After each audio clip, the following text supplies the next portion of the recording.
مرد خوبصورت عورت سے محبت کرتا ہے اور عورت مرد کے ارادوں سے محبت کرتی ہے۔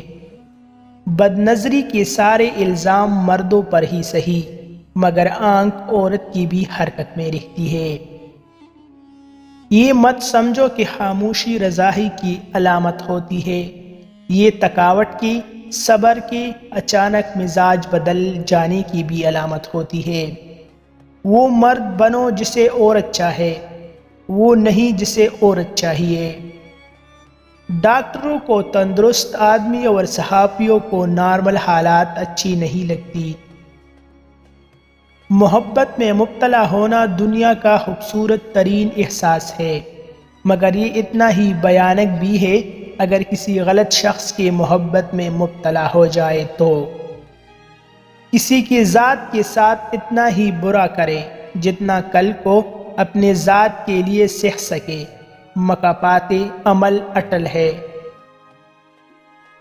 جب محبوب کو خوش کرنے کی لت لگ جائے تو روح عشق حقیقی کے نشے سے چور ہو کر رضا اور عاجزی کے سمندر میں پناہ ہو کر ہمیشہ کے لیے بقا پا لیتی ہے۔ جب بھی اچانک دل اداس ہو جائے تو وہ روح کی مرمت کرنے کا لمحہ ہوتا ہے، اور سنا ہے کہ توبہ کرنے سے روح کی مرمت ہو جاتی ہے۔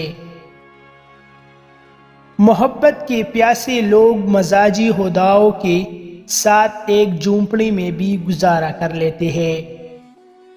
عورت کو اپنی دیوانی بنانا چاہتے ہو تو دو لفظوں کا یوز کرو، اول تعریفی الفاظ، دوم تعظیمی الفاظ۔ جس مذاق میں دو لوگ ہنسیں اور تیسری کے چہرے پر تکلیف کے آثار دکھائی دے، وہ دراصل مذاق کرنا نہیں بلکہ مذاق اڑانے کے زمرے میں آتا ہے۔ مزید ایسی اچھی ویڈیوز کے لیے ہمارا چینل ابھی سبسکرائب کریں۔